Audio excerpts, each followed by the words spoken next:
time. One absent.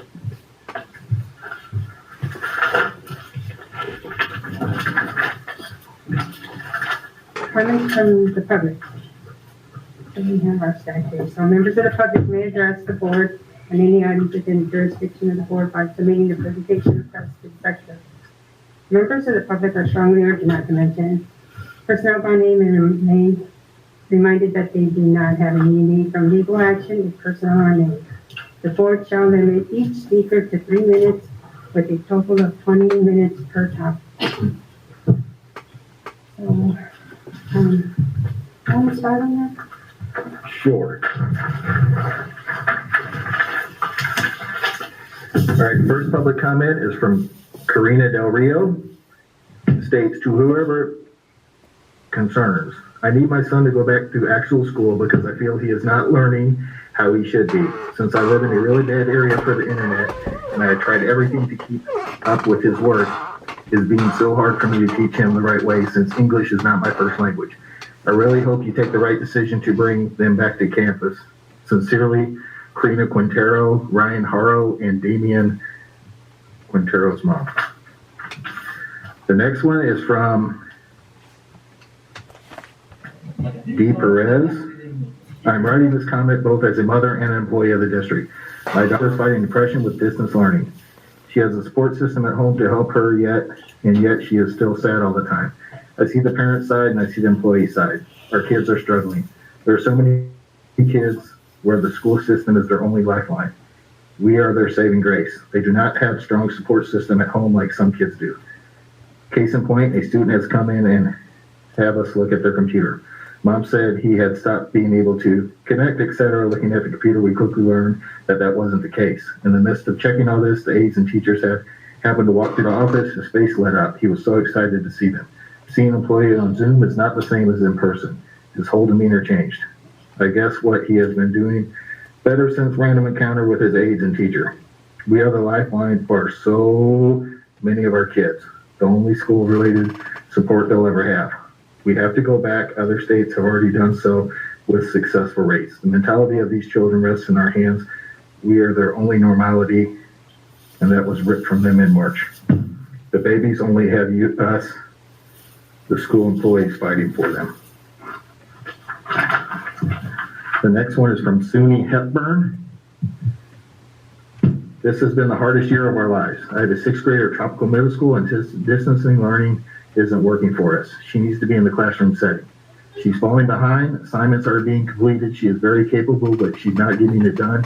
She attends Zoom classes every day. Still, the work isn't getting done. She's failing, and honestly, it's affecting my well-being as a mother. This is really hard on the children, and it's even harder on us parents. Parents that have multiple children, parents that have jobs and households to maintain. It's working, and I really hope that our children can get some type of in-class instruction of any kind. The next one is from Opal Finch. Dear Mrs. Gaines, the board, and to whoever it may concern. I'd like to express the desire that children in SKUSD, which includes my 5 children, go back to school for the full 5 days a week. Although the teachers have done an amazing job trying to do what needs to be done on the distance learning, it is not as effective as in person. We have almost on a daily basis experienced internet problems, Zooms that freeze or have been kicked off, including the teachers themselves. I've heard that from many other parents having the same issues. Having 5 children plus 2 college students who are on Zooms at the same time, they have to be spread out everywhere in the house. It's very disheartening that my high schooler and junior high student are in their room secluded for 6-7 hours a day by themselves on a Zoom or doing work. They have been in tears and frustration from all 5 of them. They are all just going through the motions without any joy. This is the only bit of what our household has experienced with distance learning. I really hope that these children can go back on to school with 5 days in person. Thank you, Opal Finch. The next one is from Corthell Robinson. I think the kids need to be back at school before they fall too far behind. Signed, Corthell Robinson. The next one is from Carol Robinson. I'd like to see the schools open soon. The children definitely need to have this to happen for their well-being. Thank you, Carol Andrews Robinson. That's nothing. Okay. The next one is Sharon Ulrich. Good morning. Is there anything else parents can do to move this process of distance learning along? It has been almost a whole quarter, and my daughters have really been struggling. The amount of work they are given daily to do and figure out about 90% of it on their own is insane. The tears and stress this is putting them through is extremely overwhelming and sad to see. They need to be with their peers and be involved in sports again. Face-to-face instruction 5 days a week would be ideal. Do we have any idea how much longer this will need to go on? These kids need to be kids again, and I will do whatever it takes to get them to that point. If you could please pass the information on for me, I would greatly appreciate it. Have a great day. Signed, Sharon Ulrich, Library Resource, West Park Elementary. The next one is from Lindsay DeCenzo. Hi, I'm a mother of 2 students here in Rosamond, and I'm writing to give you input on the children returning to school. I believe they should be able to return to school with safe precautions put in place. They're missing so much of the social aspect, personal interaction with teachers, full lesson structures, disciplines of the day, and much more. I am all for them returning to the school learning. Thank you, Lindsay DeCenzio. And then in addition, thank you. I'd also like to add that I believe the children do not behave or listen the same at home with familiar faces as they would with an authority figure such as a teacher, which I feel causes a false sense of the student we are seeing. Having our children in a school setting lets us parents get feedback from other point of view on where our children actually do or do not need extra help in areas we may notice because of how they behave in school versus home.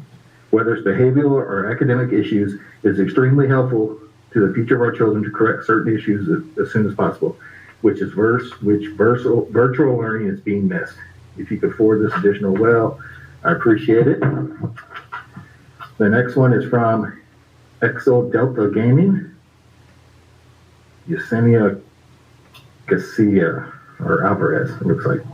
Good morning. As a mother of 3 children who attend a district of different ages from kindergarten to middle school, we are trying that our children do not go back to school for now. If it is not possible for everyone, I can hope you can give the option so that each father decide.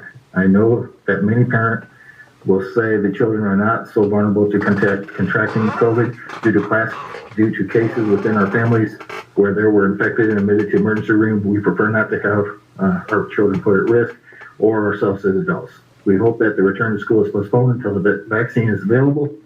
Just as a point to consider, I want to tell you that unfortunately more than 10 members of this community, as mentioned above, relatives, were not counted in the total infected amount in Rosamond. I thank you in advance. The next one is from Emily Calendre. Good morning, my name is Emily. I am a mother of 2 children. They are in 4th grade at West Park Elementary and also one in kindergarten.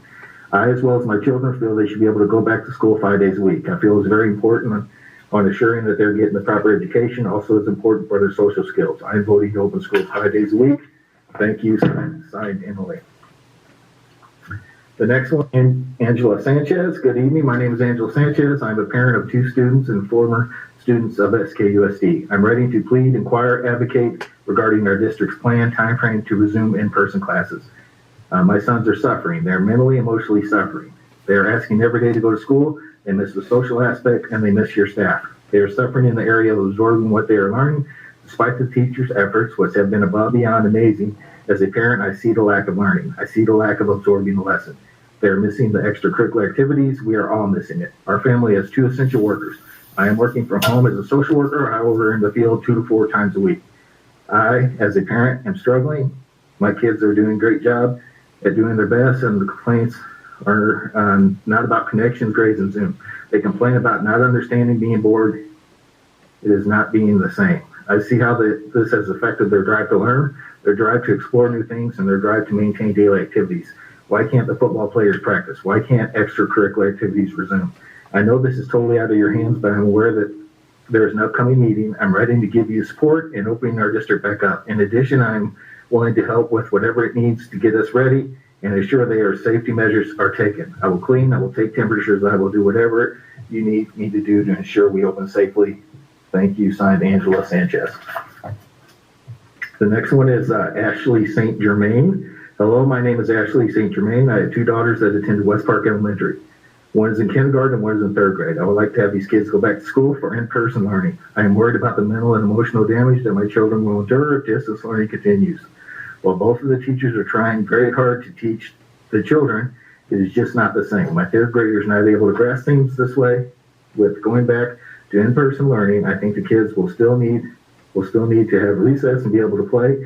It's extremely important that these kids socialize and grow together. I do appreciate everything the district has done for the children. Thank you. The next one is Donovan Marcella. Wanted to throw my opinion out there and say that the kids should go back to school. They're struggling to try to keep up with what needs to be done and the connections battling. They need the social interaction. There are many other schools that are open, and I think we need to join in to save the children. Signed, Donovan Marcella. The next one is from Carolyn Eslick. I feel our children need to be back in school. I have special needs kids, and they need the classroom experience. The need to be interacting with the teachers and kids, so please open up the school. My kindergarten one cries every day to be able to go back to school. The next one is Sophia Rico. I am a parent of 3 students enrolled at SKUSD, and I'm respectfully asking that the district allow our kids to return to school full-time. Thank you in advance for consideration.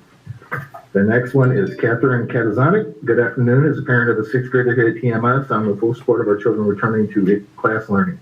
This can be part-time or full-time. The value of students interacting with kids their age and having the in-class experience is needed for a successful learning environment. There are many states where kids have returned to school, and it's time for us to do the same. Thank you, signed, Catherine. The next one is Stephanie Smith. How I feel that the kids should be able to go back to school 5 days a week. Homeschooling is causing many negative things for the kids. Thank you, Stephanie Smith, parent of a 4th grader. Next one is Elizabeth Briscoe. Good afternoon. I just want to let you know that I support our students going back to school 5 days a week. I feel that this will be the best way for all of our students to actually learn. I feel what we're doing right now is only holding our students back academically and socially. Our children need to be in school. Thank you so much for your time, Elizabeth Briscoe. You got me? Yeah, Dr. there? Yes. Thank you.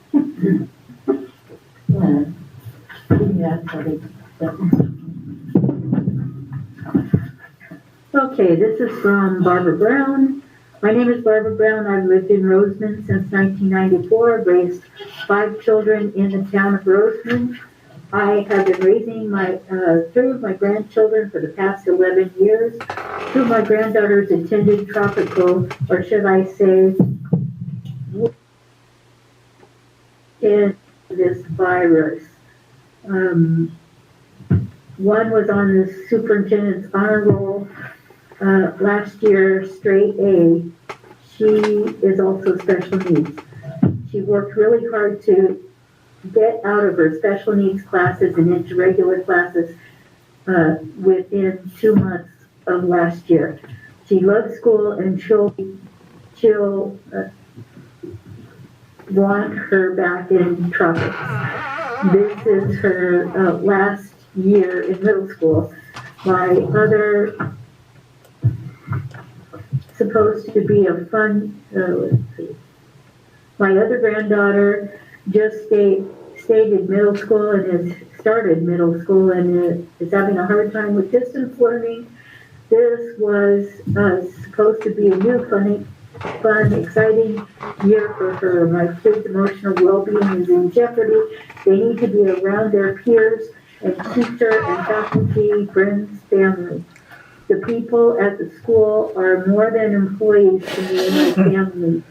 The emotional support, they are family, and my kids are having a difficult time without their school family. We are begging, give our kids the emotional support they need by allowing them to return to school. Thank you for letting me voice my concern. The next one is Kristen Tunnell. Hello, my name is Kristen Tunnell, and I would like to have my kids back in school full-time 5 days a week. They miss not going to school, and they need the interaction. I hope they can start school again. Thank you, signed Kristen Tunnell. The next one is Victoria Galvin. I have appreciated my boys being at home, and I am able to help them. As time goes by, it is beginning to be harder to help them. I have 3 boys, and my smallest can't even go back to preschool. I'm noticing that my oldest is a lot more visual and needs things explained more. His math grade has been dropping because he needs more explaining. Math is not an easy subject to do by yourself, and I am not the best to help on that subject. If looking at history, he has always had the best grades and always straight A's. The next is missing his friends and social life. It's sad for me to see him sit there in front of a screen. At his age, playing is a big part of learning. His teaching is not the best with technology. He has cried at times. He used to look forward to school. He now complains that it is too much. Please let our children go back to school and have things go back to normal. It is really sad to see the world is not. I have the best memories of being in school, playing with my friends, and connecting with my teachers. The next one is Casey McCaslin. Hello, Sally. I'm reaching out to you to express my desire to have the kids return to school and in-person learning. I have a 7th grader who loves to learn and loves her teachers. She always has been a straight A student, and the last 7 months have been hard on her emotionally. She's depressed and her grades not reflecting her potential. I have a 9th grader who carries an IEP and one SDC class. She says she's struggling academically would be an understatement. I'm hurting for my kids and their normalcy with education. They desperately need to get back into the classroom. I truly hope it's in your power to make it happen. Thank you, Casey McCaslin. The next one is Kristen Tariq. Hello, I'm one of the curious parents in the district that are patiently waiting for the go-ahead to send our children back to school. School plays an important role in students' educational achievement, health, and well-being, and being out this long has taken such a toll on so many. So here we are heading to the October 2020 with hopes of heading back to school soon. I have 3 children enrolled, with one having an IEP. His IEP services have lacked severely since doing online classes. Please understand we are all aware of the measures needed to be taken for us to go back to school, and I hope you know we all appreciate the teachers and staff. We want to go back. We want to go back. From a hopeful parent, Kristen Tariq. The next one is from Craig Tunnel. Good morning. I'm Craig Tunnel. I'm the father of 2 children in your district. Please let these kids go back to school. It's time. They need the interaction and their teachers and fellow students. We understand the risk, but it's time. Thank you, Craig Tunnel. Is that it? That's it. Next on the agenda is the RTA report. That's it? So we don't have any student members here. Well, no, I'm saying that's it. That's all that I have, submitted to me yet. Oh, that's interesting, because I had copies submitted to me from teachers, but I guess they're not being included. What did they submit them to the district office? Yeah, I was just copied on it, so, okay. We Well, hold on a got minute. some reports from teachers, but it says confidential, so no more supposed to be. Okay, over there. Yes, wait, hold on a minute, then. I don't have them. No, I said I went to the beach. Yeah. They're probably This one starts off, good evening, board members. Which one are we talking about? I'm not gonna say, Yeah, we'll get. no. We'll just read them. If they're supposed to be good, let's read them. I, I don't have them. we're getting a clear view, I understand that, Can I see the copy that you have, Tim, just so I can compare it with what I have here, because I don't want to, read something that's in the meeting. This was sent Wednesday, October 7th at 8:21 a.m. And if the district doesn't have it, then Hold on a minute. if it does belong in the packet, No, we don't have them. We can start. No, I don't have a.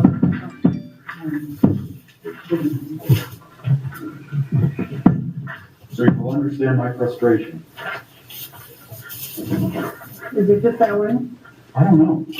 How many do you have? Let's see what Sally has.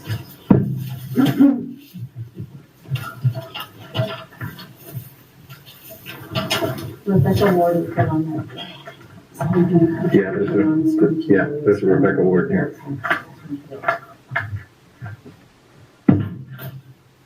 And I'm sure there's others, maybe from the parents, and I'm not trying to refute anybody's, I just want to make sure all people's voices are included appropriately. Yeah, we got you, Jim. Thank you. Princess Maria, Mrs. Maria Copeland. Dear school board members, please allow our children to return to school. Please allow them to return without social distancing and without masks. That offers zero protection from viruses. Please stop desensitizing our children by temperature checks where a gun is pointed at their head. Please be brave and stand up for our children. Every day I see the joy of learning slip away from my children. Every day it's a gamble if the Zoom meeting is going to work. Every day is an argument with the attendance office if my children attended school or not. You know what? Let them come back and I don't have to prove that they are there. This scamdemic, flatten the curb garbage has gone on long enough. Sure hope you will be brave. Don't follow the recommendations of face masks, temperature checks, and plexiglass that have no place in our school days. Thank you for your consideration. Maria Copeland. The next one is Christy Cotrufo. Before reopening schools, who will be the ones to make sure the district is up to code with the health department? Following protocols so our students and staff can walk and feel well protected. Thank you, Christy Cotrufo. Next one is from Rebecca Ward. Good evening, board members. My name is Becky Ward, and I teach math at TMS. I'm reaching out to you tonight in regards to the reopening of classrooms for our students. I have two specific concerns. On July 15th, the board voted that the ABABD model to be implemented upon returning to school. That means SKUSD leadership has had 12 weeks to plan out all the details required to make this idea happen. However, when two surveys were sent out on Friday of last week, one to the parents and one to the staff, we were asked again what model we prefer when we return. Does this mean our district has done no planning and still has no detailed plan ready to use as soon as the county is really in the position to allow campus? The survey indicates that we are starting over, which is equivalent to taking a giant leap backwards. My second concern is about the survey option of returning to school using the traditional model. How is social distancing going to be done if everyone returns full-time 5 days a week? Are our classrooms going to be continuously cleaned, deep cleaned? How does the school site screen all staff and all students in a timely manner every single day? The survey also indicates we could return as soon as November 2nd. That is 3.5 weeks from now. Before I can support students returning to classrooms, I need the reassurance from this board that there is well thought out, well communicated, detailed plan that includes all the safety measures needed to protect me, my family, my colleagues, and my students. A goal without a plan is simply a wish. We cannot afford to reopen on wishes alone. The next one is from Christy Muncie for board meeting reading. If we go back hybrid, please consider designating grade level teachers for distance days. The students need instruction 5 days per week, and we cannot teach both in person and online. Also, please consider allowing the students to have recess and eat in the cafeteria. All of our rooms are carpeted and getting ants. As well, if we go back, please send us more hygienic supplies like tissue, soap, wipes, sanitizers, and child-sized masks. Thank you so much, Christy D. Muncie. The next one is from John Jorgensen. My name is John Jorgensen, father of a 9th grade student at Roseman High School and a 7th grade student at Tropical Middle School. I'd like to plead my case for the students in SKUSD to return to in-person learning. I will admit that I was one of the first people hoping that our kids would get to stay home when COVID had such an impact in our state, and I quickly realized I was wrong. So many freedoms have been taken away from our kids, including their sports and opportunities to be the next best generation that they can be. First and foremost, our kids need in-person learning and teacher interaction, which it comes to their studies. It's extremely difficult to not have a personal instruction for these kids, especially when they have questions that have to be emailed to their teachers, many times waiting 7 hours to get the response in order to finish their schoolwork. Second, there have been numerous frustrations from Zoom not working properly to servers crashing and not being able to log into classes. Most of these issues seem to be resolved, but many are still experiencing these issues from time to time. The mental health of our kids has honestly got to be the biggest reason for these and my kids to return to the in-person learning.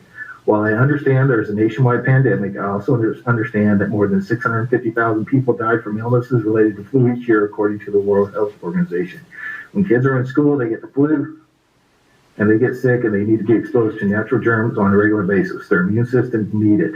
Our kids have been told for the last 7 to 8 months not to interact with each other outside of their households, and quite honestly are extremely depressed. This isn't fair anymore. Kids need to be around other kids, friends, peers, and other adults. Some of these kids' only escape is to be in school, and it is where they belong. I appreciate you taking these factors into consideration when making your decision for these kids' students to return in-person learning.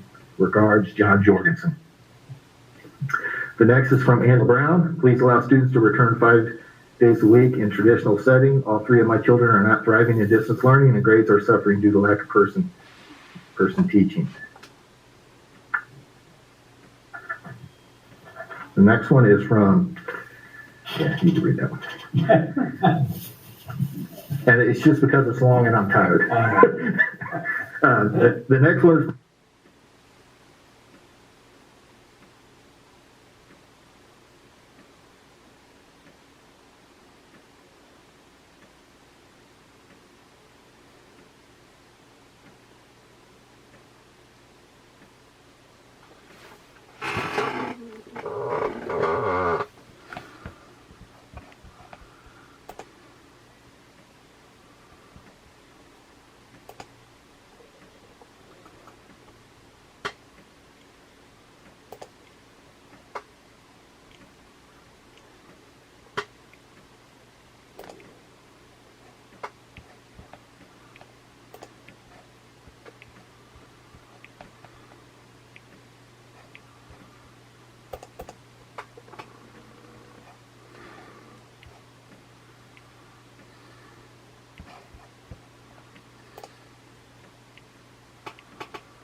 That I had to pay extra for in order to get them on Zoom. When they need help, I cannot help them. The constant have interactions and I see when they should be in school is unbelievable. I have friends who are teachers and see the stress level that this has caused them to have as well. You cannot get to know a student or how they learn from a computer screen. You need that face-to-face activity so you can best understand how to teach each child in your class. Teachers were forced to not only teach in a new style, but also be IT, and that's not fair to the older generation of teachers who don't use computers well.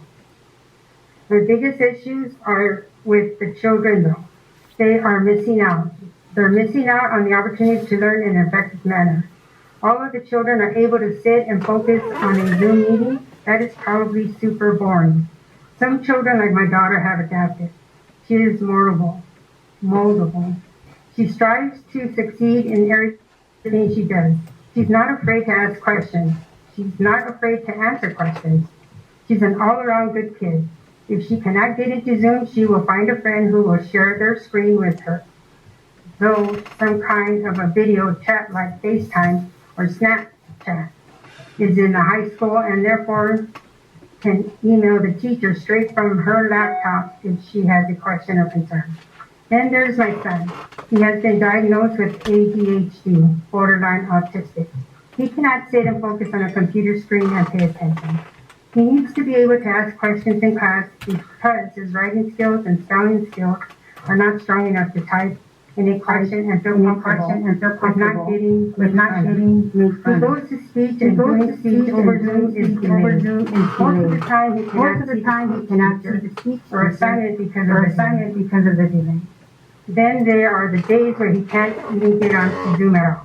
Or he doesn't know if the teacher's having a Zoom because he sits there in the waiting room. It's harder for him to contact his teacher. He is in middle school and he does not have access to his email on his Chromebook. Children in middle school are not required to have their camera on. At any point, because I cannot be home, he could turn it off or go do something else. Then there are the days where he can't get on to Zoom at all. Or he doesn't know if the teacher's having a Zoom because he sits there in the waiting room. It's harder for him to contact his teacher. He is in middle school and he does not have access to his email on his Chromebook. Children in middle school are not required to have their camera on. So at any point, because I cannot be home, he could turn it off or go do something else. Then at night when I get home from work, he needs me to go over with him what he learned in school so he can do his homework. Teachers require going from one website to another or one tab to another back and forth over and over and over again. The days of having a piece of paper and a book where you can hold a piece of paper there and flip through the book are gone. Then I get home from work and I have to sit at the computer with him for hours of frustration and not knowing where I'm going on. A Chromebook is very extremely frustrating. Then there are the days when he's extremely frustrating and instead of wanting to do his work, he wants to sit and bug his sister. Now I understand that may be a parental problem, not a school problem, but that distracts from my daughter's learning too. I know not one parent signed up for this. I know that there was not one teacher who got her credentials thinking I love distant learning. I know that there may be some changes when kids come back to school like masks, but I know my kids need to be in school 5 days a week. I know they need a bonding time with the teacher so they understand the teacher's style, so they can understand how to do their work. I'm sure when they sent out the survey, they didn't think that people would write books. So I apologize for the long response. Julie. Okay, back to reports and communications. RTA report. Thank you. I suppose, Mr. Gutierrez, I should ask you to turn the AC back on, but that's okay. Can you turn it back on? I'm joking. No, I do want it on, okay? Please, thank you. I just want the parents to know that we feel their pain, we understand it, and we don't disagree with what they are expressing and what they're going through. Okay? So anything I say tonight, please don't misconstrue it as saying, oh, no, it's easy for the parents at home. You can do this. It's all fine. But we need to clearly understand, and I hope you can hear me fine, we need to clearly understand what this is all about. And I got papers all over the place here tonight. I started writing some things that I wanted to say, and after a couple hours, understanding that this was going to be a 30-minute, 40-minute presentation, that's not really what I wanted to do. But again, we are debating two sides of the issue. Number one, the district, the board, the parents, and yes, the teachers would like to have students in school. That's clear. We don't debate that. We don't disagree with that. But the other side of the issue that the board needs to continually think about and understand, and we respectfully request the parents consider, is that a majority of the teachers feel the health and safety of the students and staff will be jeopardized with in-person instruction. The majority of the teachers feel the health and safety of the students and the staff will be jeopardized with in-person instruction. And one question I'm going to want the board and the district to answer right away is, the opinion is we need our students back in school 5 days a week. I understand that. That means bringing all the students back full-time in a classroom of 25, 28, and 35 students. Is that acceptable? Does that meet state guidelines? Is that a consideration? And if it is, please educate me on that. If it is not a legal possibility with state guidelines, then we need to educate the parents on that. If 5 days a week is not possible because of distancing, then that needs to be taken off the table. I measured my room today during my lunchtime. And I happen to teach math, so I'm not too bad with doing area. But taking and if you want my drawing, you can have it. But taking the area that students sit in and dividing it by the 6 square feet that each student needs, so that there's 3 feet and 3 feet between each student. I can fit 12.6 students in my room with social distancing. I have one class of 36 students, so that's 18. If we split them up, that's 18 in each class. I have another class of 34 students, so that's 17 in each group, if they're divided evenly. And I have another class of 32 students, and if they're divided evenly, that's 16 per class. Now, realistically, I've set up my room, I showed you that at our last meeting, and I've measured from chair to chair. The best I could do is about 4.5 feet. In some instances, it's 5 feet. But again, my room would be limited to 12.6 students. One of the parents mentioned the need for students to have recess and the ability to play. And I certainly don't disagree with that. But do you think social distancing will be maintained during the recess and their need to play? Another parent mentioned about the other schools that are open. Please, if I don't have the proper information, tell me which public schools in the Antelope Valley from Tehachapi to Acton are open.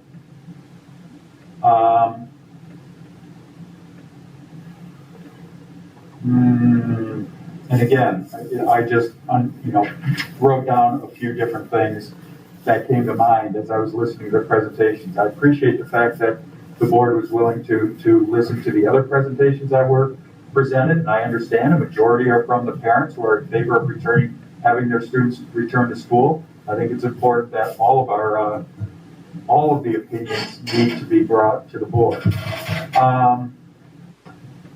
Going to the agenda, the board agenda tonight. And again, I'm sorry you can't see me smile behind this mask. Hopefully you can read my eyes sometimes.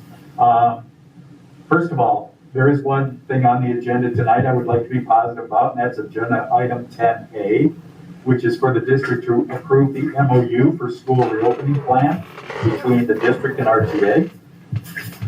So this began as an MOU for all forms of reopening, but that quickly changed. It evolved into most of the requirements for reopening with only distance learning, because quite frankly, we got hung up on just those issues. And so we had to set aside and table the issues that have to do with students returning to school. So the MOU that the board is approving tonight does not cover everything RTA expects to be covered if students are returning to class.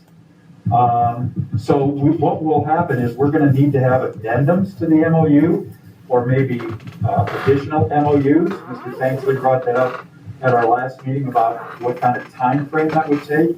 But we're going to need to have addendums or complete MOUs to address the attendance of student cohorts returning for our special needs students and any other in-person instruction. So while the district may have had some consultation with the association, RTA will expect to go into negotiations over the return of students in these areas. So RTA members ratified the tentative agreement that you have in your board packet with 90% of the members who voted. They voted in favor of the MOU. So RTA does recommend approval of the MOU that is on your agenda tonight. Next, I'd like to bring up agenda item 7A, which is the open blended model or the traditional schedule. At the moment, the district began putting out surveys. My email exploded.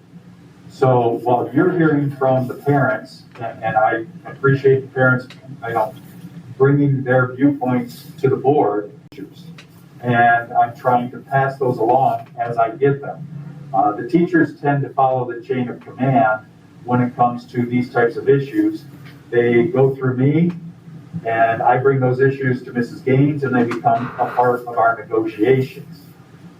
If you would like to hear from the teachers one by one, then I would be happy to make some sort of an arrangement for you to do that, whether it's in person, in an open air setting, or whether it's in writing.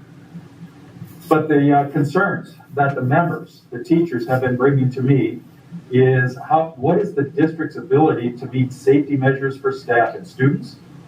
When will the district develop and implement plans for procedures and protocols?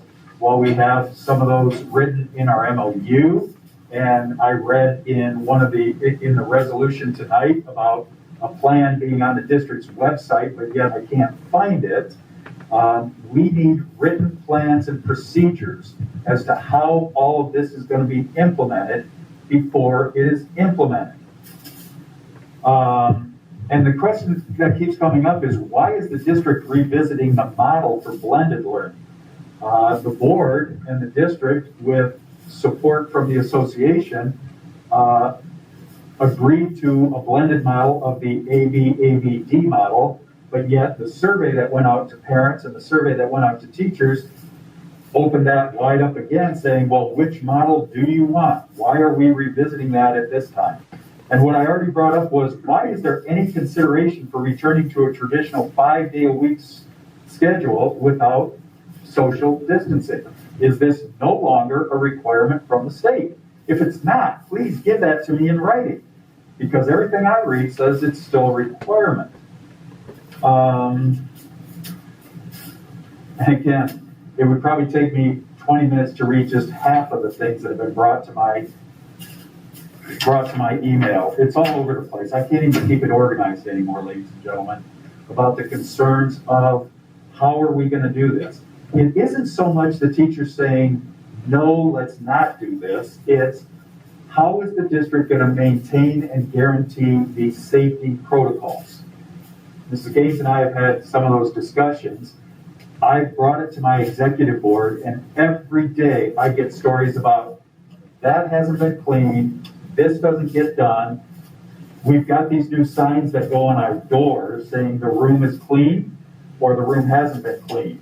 I was in my room today, and so I turned my sign around because I was in my room and there were other people who came to my room. I turned my sign around saying the room needs to be clean. I happened to forget something that I needed, so I stopped there before the meeting tonight at 6:30. My sign said the room had been cleaned. Well, it just so happens that there was stuff in my sink, and it's still there. There were stains on some of my tables. It's still there. Spraying of the magic mist does not necessarily clean and disinfect the room. What I hear from my teachers when they go to their administrators is, we are understaffed to maintain cleaning and disinfecting. I get that, okay? So if we are going to bring students back to school, how are we going to change that? How are we going to be guaranteed that these protocols will be maintained? Okay? And I know it's difficult for students at home right now. I know it's difficult for their parents at home right now. But you know what? We kind of have a system where things are starting to fall into place. The teachers have figured out how they're going to make their presentation. The students have figured out how to meet expectations. And a majority of the students are doing that. But what about the disruptions that are going to happen once we go back to school? What about the disruptions that are going to happen when a teacher comes down with symptoms and has to be taken out of the classroom for 2 weeks? And a substitute is in that room who isn't trained on the curriculum, who doesn't have the codes, and cannot provide the same instruction. You want to have disruption in their education, that's when it's going to happen. And oh yeah, what are the protocols? Do the students have to be removed also? And if they do, for how long? These are all the questions that need to be answered. When Mrs. Gaines and I were starting to talk about the next step we have to take after this MOU, the next step was returning student cohorts, our special needs students. And again, it's not that RTA is against this. It's not that we are trying to say no. It's trying to say, if we do this, how are we going to meet safety guidelines? And so I provided the district with a list of questions to say, fine, let's put this down on paper, because just like my students, I happen to be a visual learner. I need it written on paper so I can fully understand it. If I just have it in a discussion, I'm sorry, it goes away, especially at my age. I need it written on paper. And that was over a week ago. And I still don't have any written guidelines from the district to say, when we return the student cohorts, here's how they're going to be escorted on campus. Here's how they're going to be checked for any kind of symptoms. Here's how they're going to be in the classroom.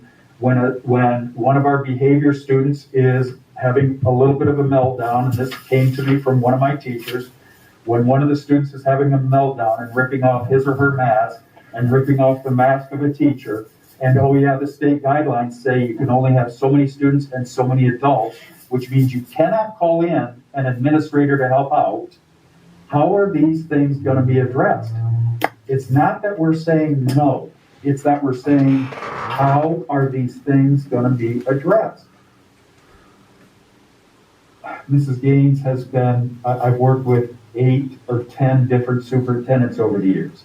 And Mrs. Gaines has been probably the best leader that I recognize in our district. But I also know our district has a serious problem with the implementation of programs. And there is no more serious programs than what we're talking about now to provide the safety of our students and the safety of our staff.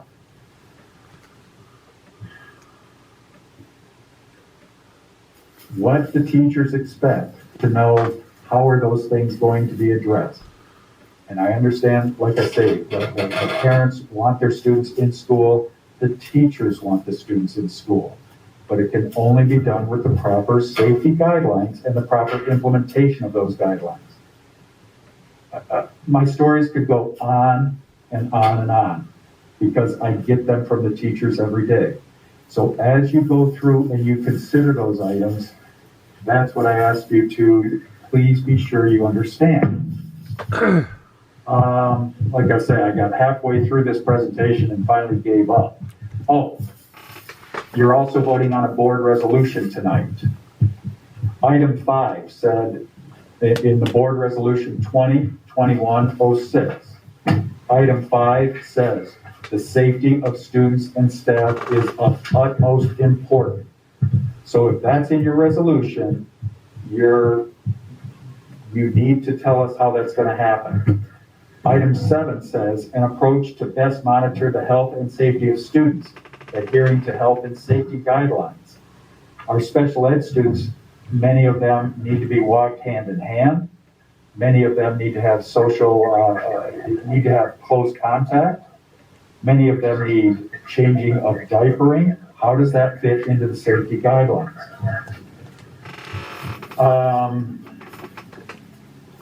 Under item 4, and again, item 4 I think is really an important part for the district, talking about learning loss. There's no doubt that student instruction is suffering, but most of us have found avenues to continue student learning. Learning loss can be made up over the course of 2 to 3 years after this is over. But keep in mind, learning loss does not put a student or a staff member in the hospital. Not meeting safety guidelines could. So again, like I said before, it's easy to put these resolutions in place and plans in place, but it's difficult for us to implement them. And I've been told before that, some of my presentations get to be a little long-winded, and that at some point I get tuned out, and I apologize that happens. I just want you to know that there's a strong feeling from the teachers out there that the survey that the district sent out went to all employees, which is fine. All employees need to have their voice heard. But the teachers are the ones that are providing the daily instruction. The teachers are the ones that are in the classroom for 6 hours a day with the student. So I would like to know, what is the voice of the teachers separately?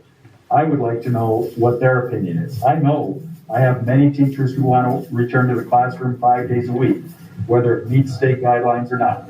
I know that. But I also have my finger on the pulse of our teachers. After doing this for 24 years, I could almost guarantee you that if I put out an unbiased survey that just explains to the teacher what your choices are, that I would probably get 70% of them that say, we need to just go into this cautiously. We need to make sure that all safety precautions are in place. We've got the month of November coming up, which is a short month due to Thanksgiving, and there's going to be a lot of family gatherings. Then we've got the month of December coming up, which again is a short month and has a lot of family gatherings, and we're likely to see spikes in infections. Sorry I take so long all the time. Thank you. Madam President, can we allow our guest presenters to go so they can avoid some of the things that's going to come up, and we'll just go out of order and let them present and let them get out of Dodge? Sure. All right. Okay, we'll go ahead and go on to the Sorry about No pressure, but I just. Sorry about that, ladies and gentlemen. Air out there. And we do this all the time. Don't worry about it. Which is an unfortunate, but.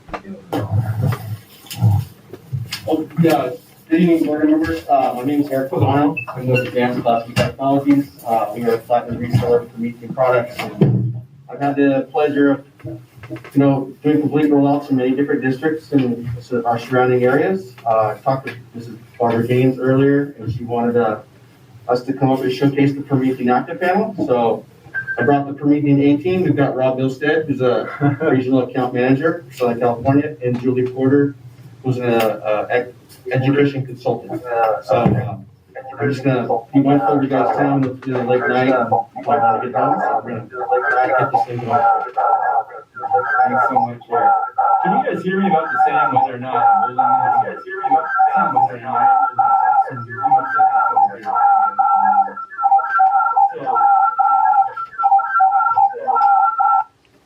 appreciate everybody coming out tonight and giving us this opportunity.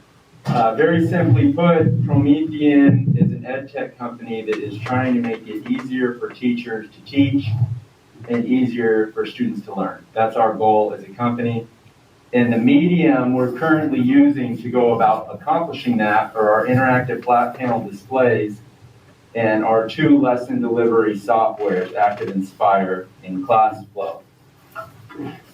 So Promethean has been in business for over 20 years. We're in over 1.8 million classrooms, and 250 million students are being educated with the use of our products. So we want to mention our longevity and great reputation to help give you peace of mind in selecting technology partners. Right? It's a safe bet to go with Promethean. We're well known and able to deliver on what we say we're going to deliver on. The panel itself is an award-winning panel. Some of you might be familiar with ISTE.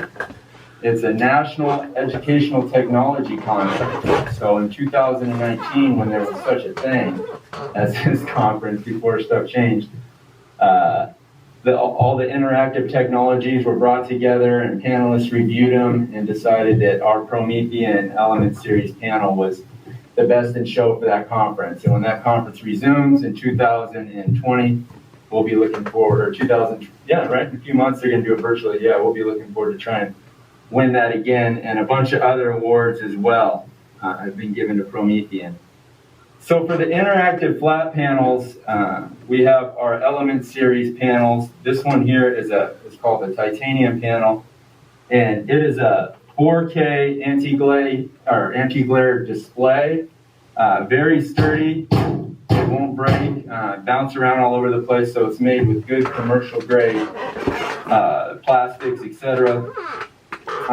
And you see that we say it's purposely designed for the classroom, because everything Promethean is doing is for the classroom. That's what we design our products for. So small stuff you might not necessarily think of, like this center console here, the way it's angled and easy to see.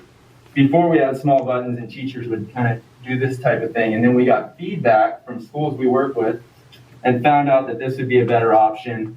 The designing of this tray, just all types of stuff you might not think of. are included in these panels to make them very easy to use and encourage adoption with teachers. Oh, I turned off the touch there when I banged it. Yeah.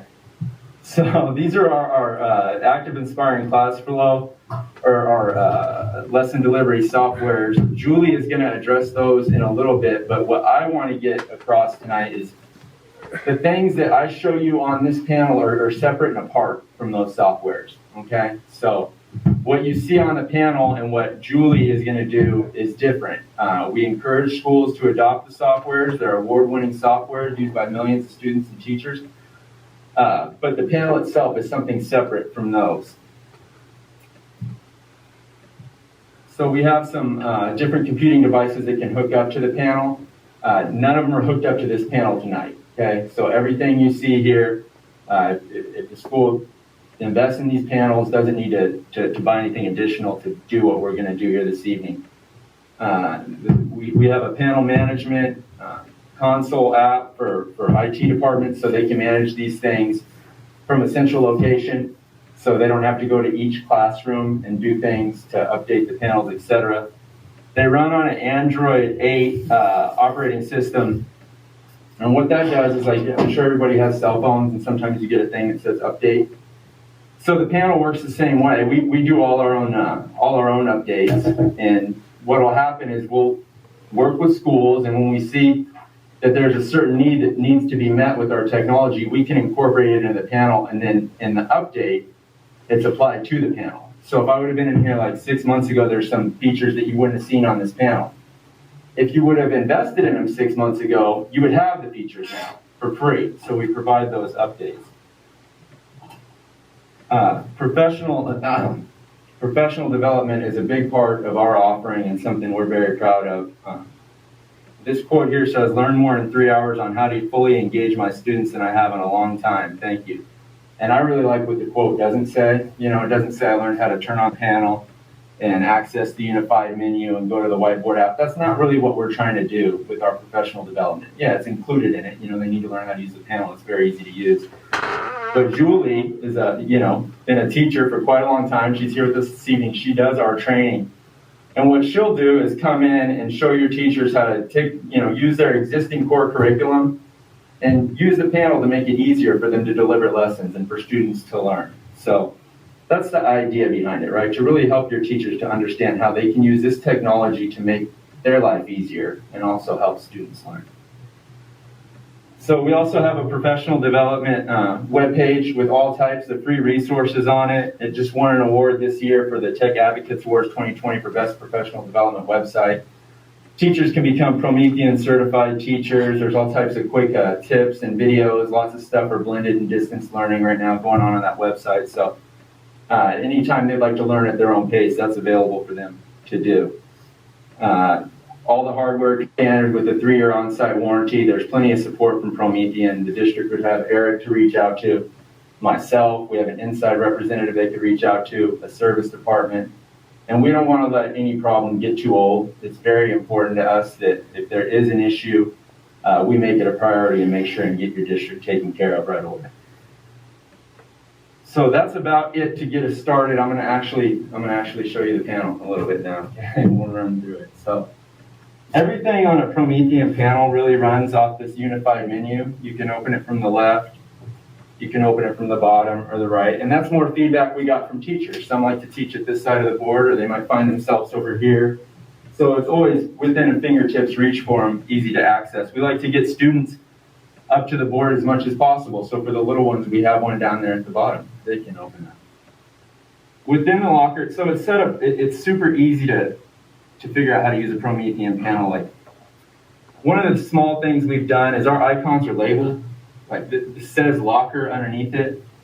So it might not sound like a big deal, but for teachers using these, they don't have to memorize what the icon looks like and go back to it. It says it. It says whiteboard. Everyone in the room can figure out what that's going to be before I even probably open it up. So within our locker is where all your apps are going to be stored on the panel. And we have availability to the Google Play Store on the panel. So since that's available on the panel, teachers are able to download whatever they want, just like you would from the App Store on your phone, right? And there's all types of really great educational apps that are free on there that teachers can use to engage students. We like to see the panels on rolling stands because then they can become kind of a center or a pod in the classroom for small groups. So you can see here I've downloaded some, Google Maps, Classroom, Chrome, things like that. So you can put as many as you want in there and move them around, etc. There's user profiles on the panel. I won't get too much into that, but you can have a user profile on it. And probably our most used app is our whiteboard feature. It has a pen tool on it. Promethean has a very smooth writing experience.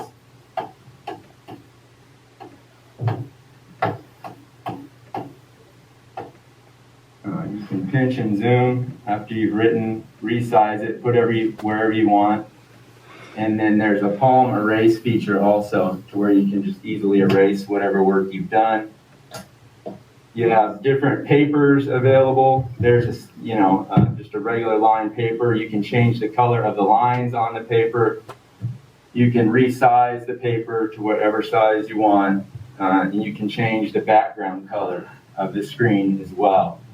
So you can also easily import any images you might have, either saved to the panel or on a thumb drive. And we also have some built-in charts and templates that you can pull right in. You just tap it, and then you can resize this and move it wherever you want on the panel itself. So in addition to the pen tool, there's a highlighter, and you can change colors.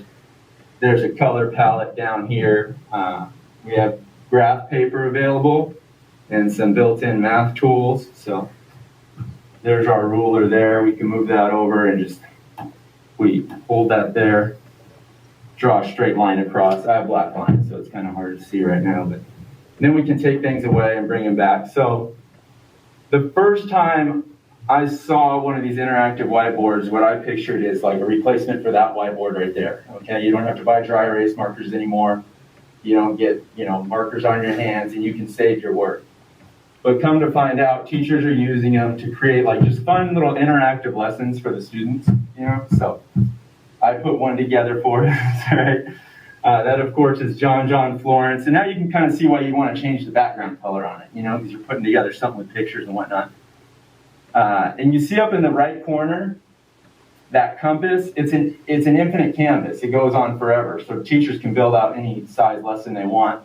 And then they're able to keep track of where they're going up in the top right corner. So we talk about getting students up to the board. I made a little interactive activity, very simply, where you might want to match the type of surfboard to what it is. So all this can be moved around. It's pretty fun.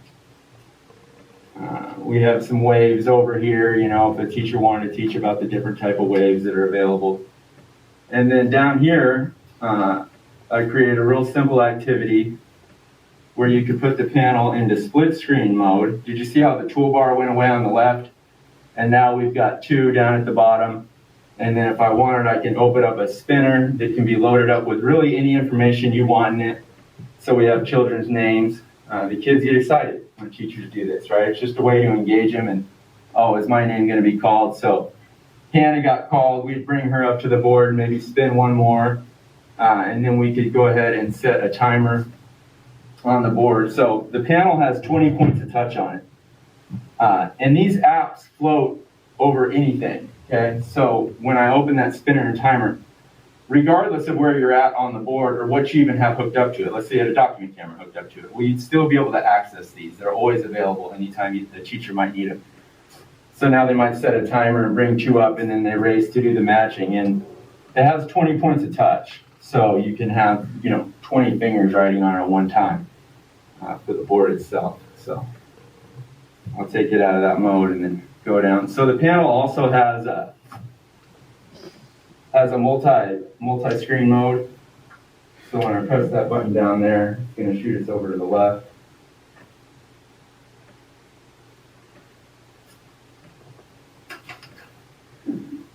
Yeah, there it goes. Yeah, it's going to shoot us over to the left. And then I'll open up this is just a YouTube video, right? I'll open it up. There's 15 watt speakers. Fill the room. That's not nearly turned up all the way right there. So.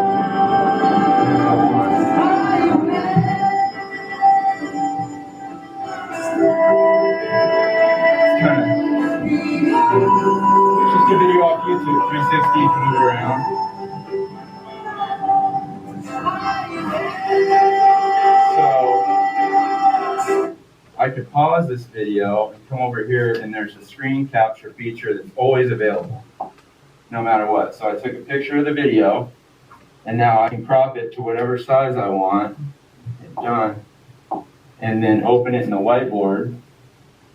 And so now I can put that in my circ lesson notes, so all these features are always available. And and then we have annotate also that's always available. So if I go back to my video here, I might want, you can move them wherever you want. See, so, as much as you want. And then I can always write over anything, right?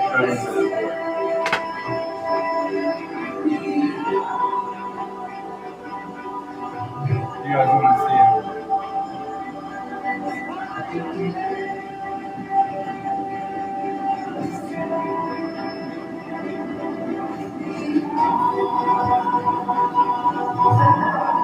Get out of there.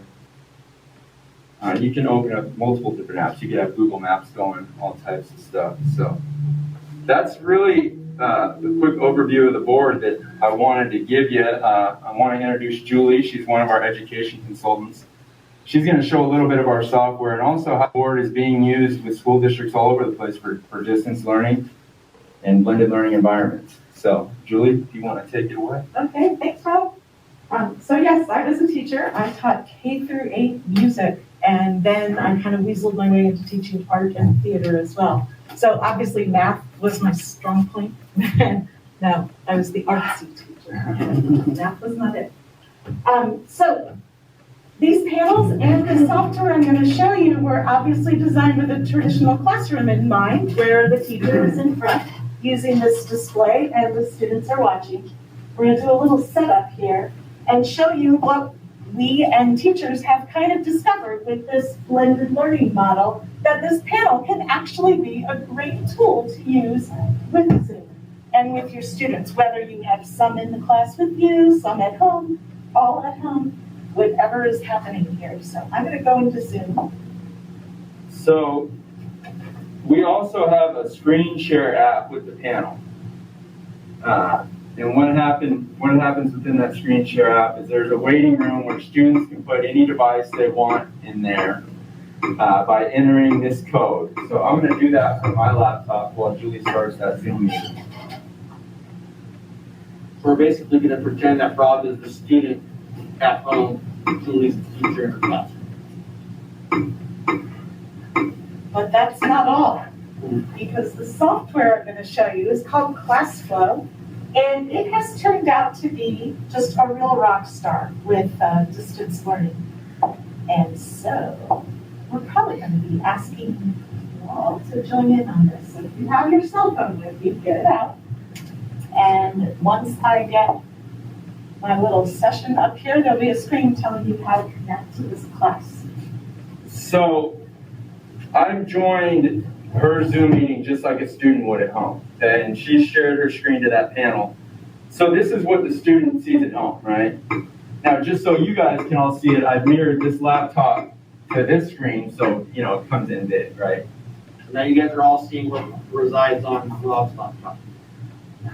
I know this is getting confusing, but we want you guys to all be able to see at the same time. Yeah. Looking at the back of me is one of the things we have kind of found through a lot of trial and error doing PD remotely all summer long, is that it's really helpful for the students to see the teacher. So I have my phone here being a webcam basically, and it's showing me so the students can still see the teacher's smiling face, but they can also see what I'm doing on the panel. However, notice through most of Rob's presentation, you couldn't see much because Rob's body was right here. And so if I'm drawing on my screen, I'm also blocking that. But you can see on Rob's screen, I have shared the panel screen as in the Zoom. So you've seen what I'm doing and the result of it happening on the screen. Sounds confusing, but in real life, it happens to work really, really well. So they're seeing the teacher still gets to model, which is so important in learning, And it's easily seen because this is a participant in the Zoom that is sharing the screen. Okay, so I'm going to move this guy out of the way so you can see. What I'd like you to do, if you have your phone, is go to classflow.com/student. Let me erase scribbles.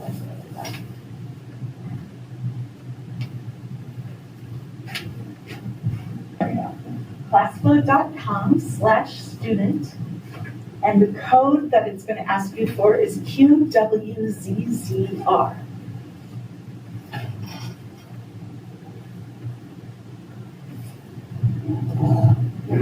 You'll click join, you'll type in your name.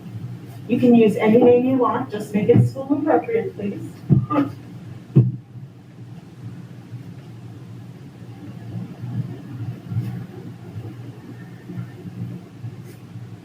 And so students can participate in ClassFlow on any device, anything that will reach the internet. So it can be a phone, it can be a computer, it can be a tablet, doesn't matter.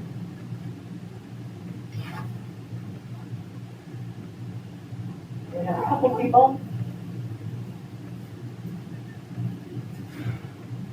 And I'm just going to walk you through just a very, very quick sample lesson. There's so much you can do in ClassFlow. But the heart of it, and the part I most appreciate as I'm doing distant teaching and the teachers I'm teaching are doing distant teaching, is that you can send out questions to your students and have them send back the responses, and you collect them here. You can do things with them. You can send them back out. There's a lot you can do, but it helps the students to all be part of a conversation, even though they're not in the room with you.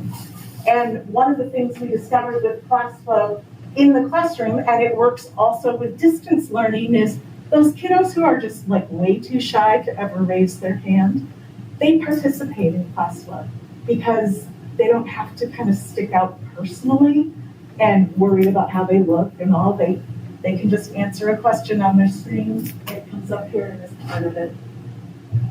So I'm going to move on here so we can start sending some things to you. So I had Octopus on the Brain because my husband got me to watch that documentary, My Octopus Teacher. If you haven't seen it, watch it. It's awesome.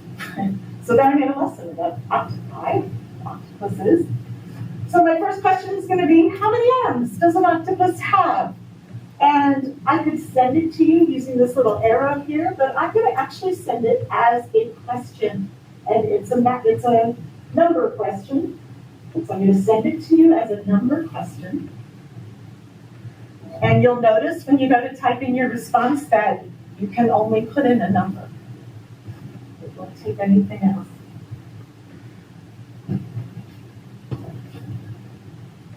And the answers come in here, and I can do things with them. I can move them around. I had some that went together. I can connect them. I can start making a whole mind map here. I can color code them. I'm going to go green because 8 is correct. 40, not so much. And whenever I ask a question of students, you always get that one where you're like, that's a rabbit trail, we should probably go down. Well, any of these answers, I can tap on these 3 dots here and choose pull from here. And I can, let's move it so I can get pull from here. I'm going to ask you 40 arms on an octopus. Is that true or false? And so now you're going to have a whole different question, not one that I planned ahead of time, not that was part of my original lesson, but something that came up from another student's answer. Now, the other thing you'll notice is there are no names showing. So again, there's a nice anonymity for those students who would rather die than have their name up here with an incorrect answer. However, should I feel the need for public shaming, I can click show names, and there they are. Even if I never show names, ClassFlow is going to collect all these responses for me with the names. So I'm collecting data the whole time. Who's tracking with me, who's really not getting it. And when I do that pull from here thing, my other question is on here somewhere. There it is. So this space becomes 5 times as wide and 5 times as deep as the normal ClassFlow space. And I can collect all sorts of answers and rabbit trails and, What's the next one really quickly? Okay, it's gonna be a text poll. I want you to name this octopus. So now you don't have to type a number, you can type a word. And make sure you hit submit.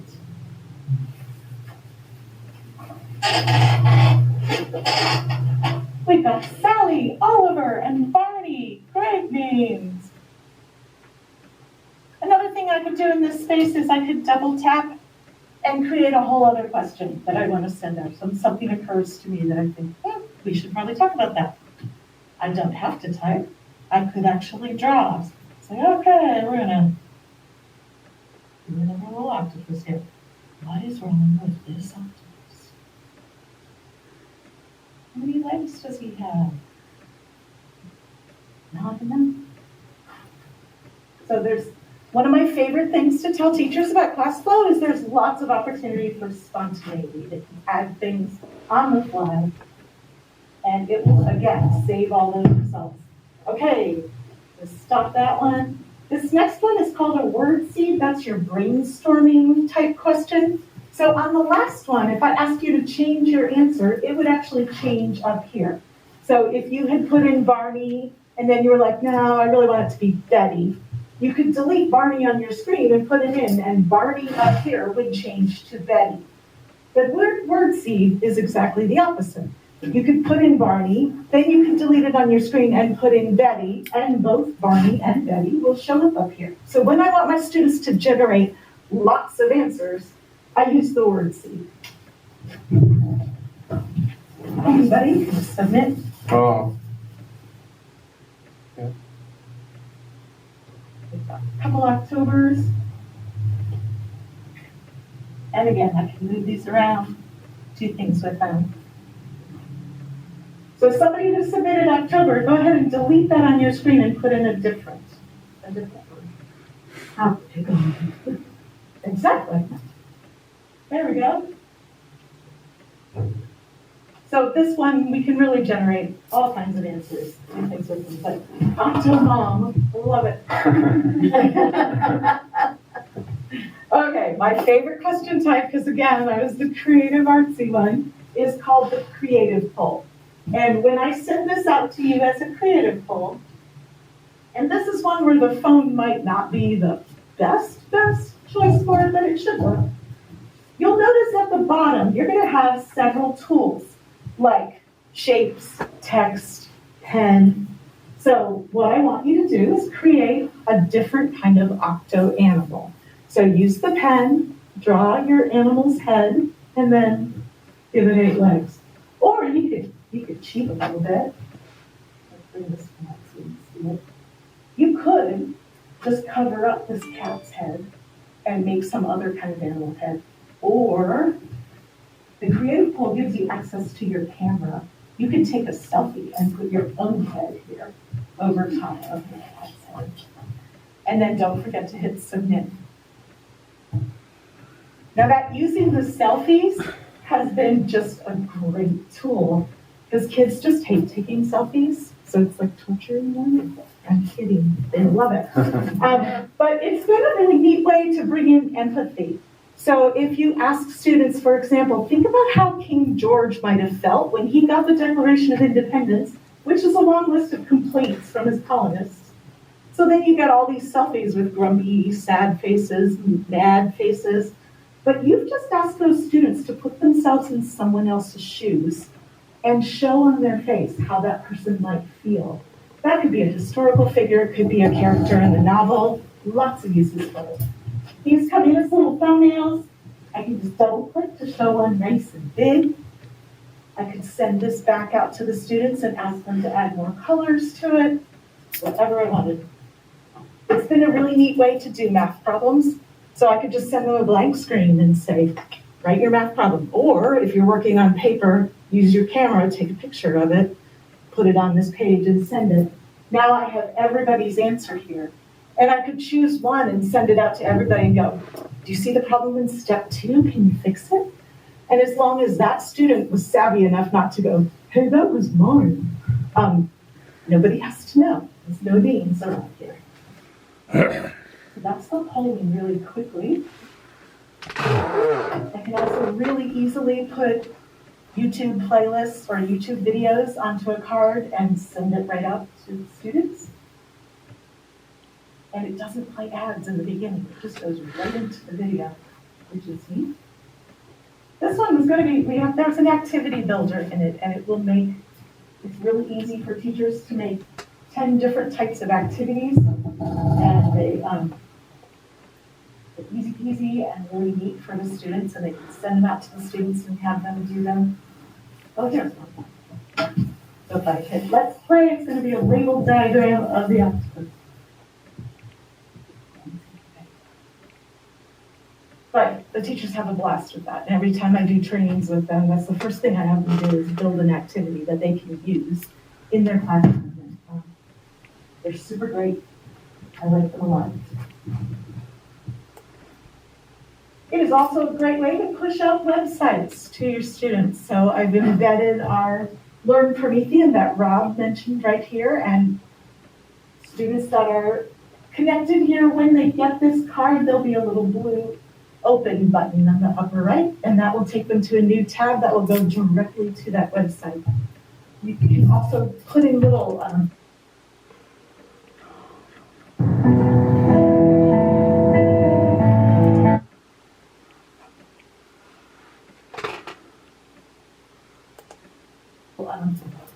what are called student cards that automatically shoot out to the students. So something like Kahoot becomes very easy, because you can embed your quiz on your card, and at the same time you go to that, the students get the card that puts them right on the student site.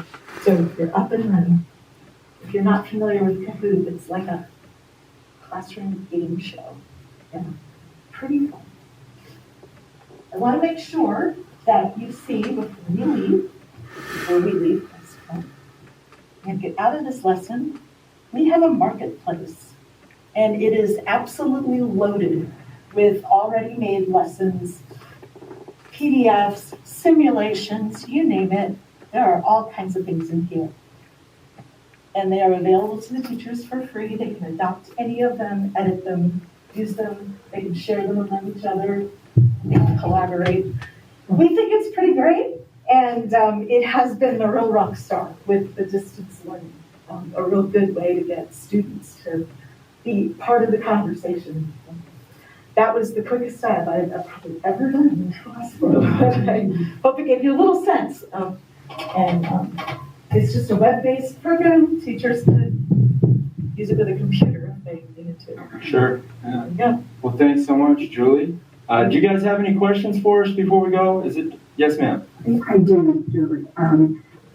You touched on it briefly, but I just wanted to let's go back when you were talking about math, checking for understanding. Let's say we're in that third part of the lesson, the you do, where the students are now doing. Let's say we're multiplying or dividing fractions. How many students can you see their work on that screen? If you want to do a quick checking, do we understand how to multiply or divide fractions? How many students can you see their work? We have had up to 350 people connected in a class, and all of those would show up. Now, they wouldn't make them like 350.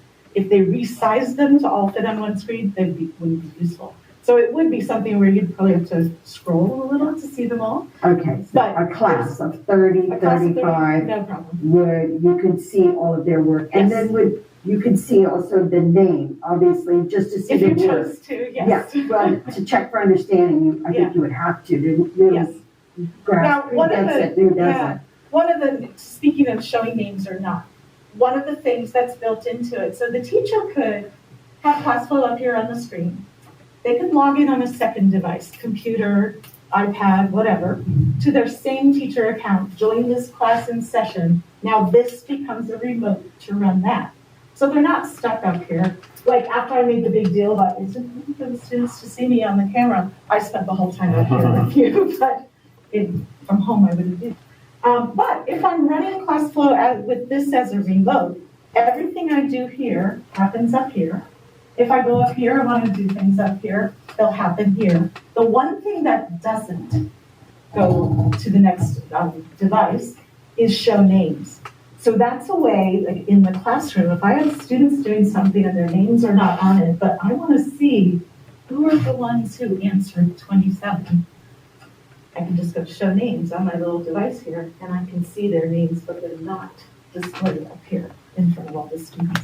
So there's lots of little thoughtful features like that that make me as a teacher really proud of Class 12. So the only thing this thing really can't do is make us a COVID. Yeah. That's right. I'll tell you though, my favorite demo question, I sent out a creative poll that had a picture of the coronavirus. And I said, okay, here's your chance. Draw something destroying this virus. And we got flaming arrows and swords. I would draw a gym. Yeah. We got a ready-made coronavirus lesson for you. So I got a question for Dan. Dan, is this something that we would filter down where we lose a lot of functionality because we apply so many filters to it? No, you wouldn't lose any functionality. Okay, because it seems like sometimes good programs get going and we filter it down, we lose functionality on something. Well, the kid said you could download all these apps, so we're gonna be able to download any app we want?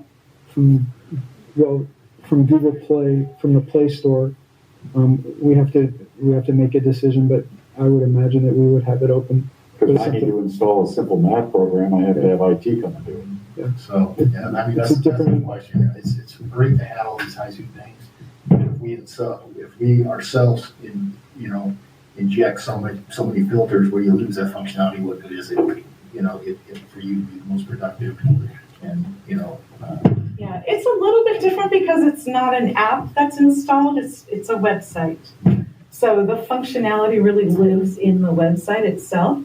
Also, even though students are connecting to it, it does not collect email addresses or any of that. It's COPPA, FERPA, and whatever the other one is, compliant. And we have all that paperwork available too.